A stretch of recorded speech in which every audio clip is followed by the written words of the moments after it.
મોરબીમાં માળિયા મિયાણા તાલુકાના વવાણિયા ગામે શિકાર કરવા ગયેલા યુવકને ગોળી વાગતા યુવકનું મોત થયું છે।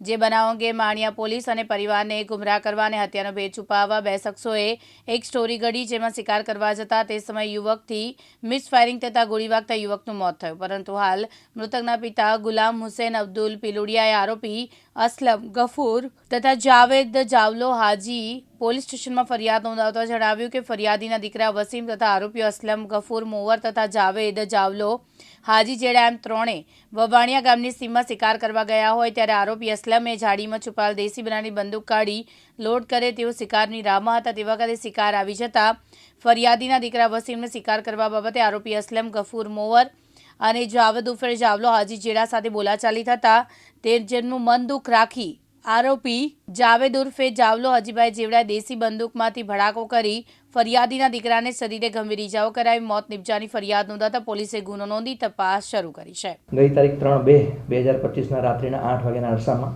માળિયા તાલુકાના વવાણિયા ગામ ખાતે ફાયરિંગનો બનાવ બનેલ છે, જેમાં વસીમ નામના 38 વર્ષના યુવકનું મરણ ગયેલ છે, જેના પિતાજી ગુલામ હુસૈન પિલુડિયા નાઓની ફરિયાદના આધારે ધોરણસર ગુનો રજીસ્ટર કરવામાં આવેલ છે।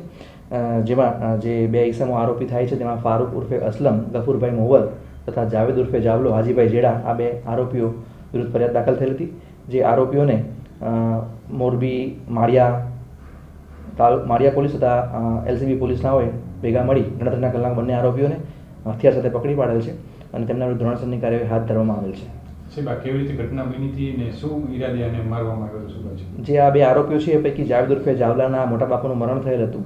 જે ગામે એ લોકોને મરણ પછીની જે અંતિમ વિધિમાં આ જ્ઞાતિમાં મટનની દાવત કરવામાં આવતી હોય છે, એ દાવત સંદર્ભે એ લોકો શિકાર કરવા માટે વવાણિયા તાલુકાની સીમ વિસ્તારમાં ગયેલ હતા, જ્યાં શિકાર કરવા સંદર્ભે અંદર ઝઘડો બોલાઈ થતાં થયેલ ફાયરિંગમાં જે આ ઈસમ છે વસીમભાઈ એનું મરણ થયેલ છે। પેલા કંઈક સ્ટોરી બીજી જરી હતી કે એ અલગ અલગ વાતો આવતી હતી મીડિયા મારફતે અને બીજા મારફત જાણવા મળતી, પણ ત્યારબાદ જે છે એ ચોક્કસ જે ઘટના છે એ જાણી અને પોલીસે ધોરણસર ગુનો દાખલ કરેલ છે।